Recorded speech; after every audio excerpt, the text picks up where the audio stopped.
my name is Irina and you're watching Russian Reaction and Reviews. So guys, let's see what we have for today. And at the time I was a writer for Russian subtitles, wow.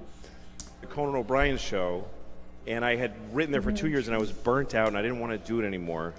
So I went to the head writer and I said, I have to quit because I think I'm going to have a nervous breakdown.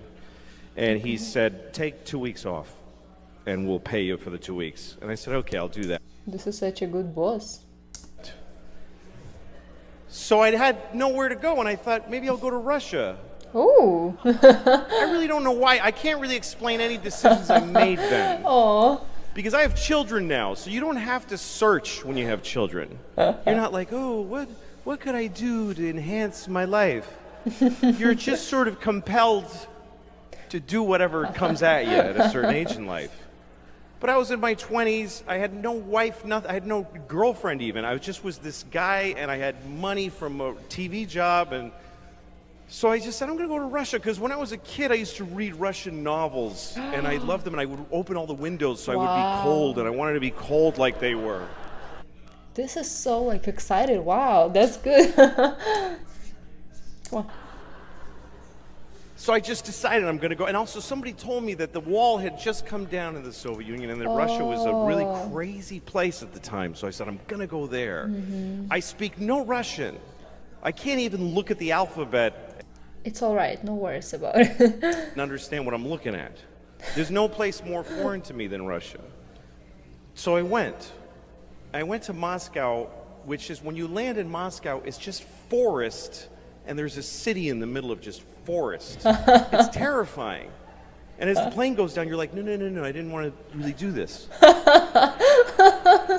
And the whole time there, I couldn't fend for myself. It was already a country that was just broken in pieces.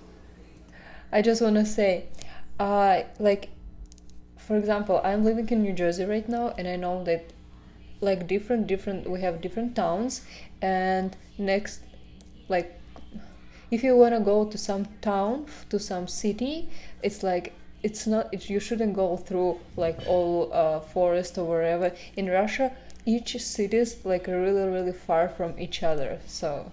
The weirdest things happened to me there, and they just became normal after a while. Like, I was in a restaurant, and a waiter came up to me, not my waiter, and he said, Coca-Cola? And I said, uh-huh. He said, Coca-Cola, and I said, sure. I don't drink Coca-Cola, but I had learned by that point, just do what they're asking you to do. Sure. So he went to the kitchen and he got a Coke in a can, and he handed it to me, and he said, $5, because only dollars were worth anything there. And I said, okay, on my bill. He said, no, $5, me now. So I gave him $5, and he put on his coat and he left.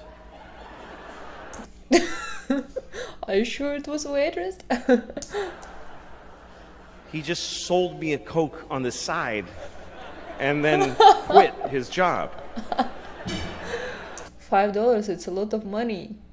So those are the kind of confusing moments I was having there.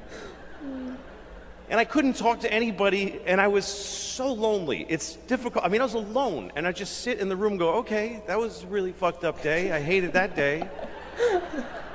And I tried to watch television, and the TV was American shows like Dynasty. And the way they translate, they didn't have, what they did was the sound is a little down, and there's just one man saying all of the dialogue. Oh my god, yes, even Russian, or like, I'm not Russian, girl, a woman, everybody is gonna be one voice. Over the whole show. I was there for 2 weeks, and it just was crushingly, I had made no contact with anyone. So sorry. And then one day I went into the subway. Now, if you've never been to Moscow, the streets in Moscow during the Cold War, they were made wider so that they could have missiles go down the middle of the street. Okay. For the parades. And if you go there, you'll find out, if you go behind the big buildings, they actually tore the buildings off of their foundations and dragged them back. And a lot of the bigger buildings in Moscow, in the back, they're being held up by like bricks. It's really unnerving how unsafe the whole city is. So the streets are very wide, and you can't cross the street on a green light. You'll never make it. So they made tunnels so you can go under. And those are connected to the subway. And the subway in Moscow, you go down in an escalator and you keep going until you think, it just keeps going. Like, this is so deep. This is really upsetting. I know. But anyway, everyone hangs out in these tunnels. I went in the middle of December. I know, this is it's like not a big problem, but always when you're going down, you know, like this feeling in your ears. So when you're going on mountain or like going down so deep, I think this is... I'm sorry, Montana came. Let him go. Say hi to guys. I know somebody missed him.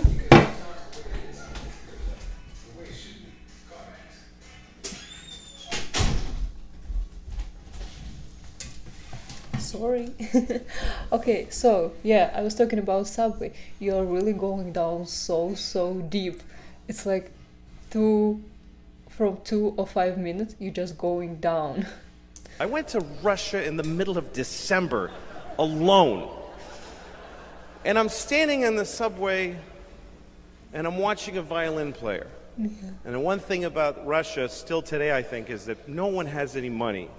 So when you see a guy playing the violin in the subway, he's like the first chair violin for like the Russian symphony orchestra, because that doesn't pay shit. Yeah. And at least he can get a few kopecks in the subway. So I'm watching him, and these other people are sitting on the floor, and we're crying. Everybody's crying. Everybody. It's just normal. People are just watching, just wiping away tears. Yeah, I know a lot of Russian people are so sentimental. Also, you know, they hadn't got like a lot of money, and it was sad like time. And there's a young fella sitting here, and he looked my age. I was 25 at the time. He looked about 25, and he was tattered and just watching this violin player.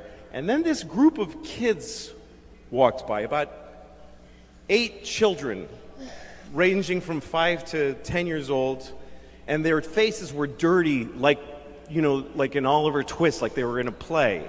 Aww. Like they had rubbed dirt on their face. And they're all wearing men's coats that they're wearing as like you know, from the neck down to the floor. And none of them have sleeves, their hands in their sleeves. Their sleeves are just flopping. They were like street urchin kids. And the coats, it just looked like these men's coats. And I know what he's talking about. When I saw the pictures, you know, usually the children, they was wearing the father's clothes, like he said, and it was like weird to watch, but this was like true. This history. Kind of knew all the men who owned those coats are dead. Oh my God. And at least one of these kids killed those guys. Like, I swear I looked at an 8-year-old's face and thought, he has murdered. Oh. And that's what they looked like, just tough little kids. And I'd seen them before in Moscow. They work in groups. The guy sitting below me that I identified with called out to the head kid in the front. I don't speak Russian, so I just knew he was going, he's appealing to him. Russian. He needed something. And the kid with his hands in his sleeve looked at him suspiciously and said, like, what the fuck, why, what do you want from me? And the guy went, explaining himself, and he showed that his shoe had come apart. Oh my and he God. showed that his shoe was like a flap, and he showed the kid, and he showed him his shoe, and the kid shrugged and said, like, okay. And the kid's hand appeared from out of the sleeve, and there was a tube of shoe glue in his hand. Oh. He didn't rummage for it, it was already there. And he handed it to the guy, and the guy fixed his shoe with the glue, gave it back to his dad. And then the kid from he took his other hand had a paper bag, and he put the glue in, and he huffed it, and his eyes rolled back. Oh my God. And he got high. And then the group kept going, and I couldn't believe what I just saw. I know that, like I saw some people who just like sneeze the glue, like a superpower glue, and they just go hard. And this is like Russian drugs. I don't know. Do you ever seen something like that in America? I don't know. That the misery in this country at that time was so calculable and so predictable that this guy thought, my shoe's broken. Oh, there's a child. He's sure to have some glue in his hand because the state of our nation is so wretched. Oh my God. And I looked, and he looked at me, and I was startled, and then he laughed, and I laughed. And he's the only person I had any contact with in the whole of the Soviet Union. And I realized this is why I came here, to find out how bad life gets, and that when it's this bad, it's still fucking funny. That's all I got. Thank you. Oh my God. Oh guys, yeah, I know it's like was such a tough life in like Union Soviet, especially when your grandmother like telling you their story, and then they like have tear eye, and when they have story about their parents. And I know, not I know, like I remember when I was in a small school, like not high school, small school, I don't know which one it is. And in Russia we're inviting like old people who was in like who lived in those time, and they're telling a story. And all of us, we're youngest people from 6 till 8-10 years, and all of us was like crying because those story, you can't even believe in it, like how poor people lived, and they really had no food.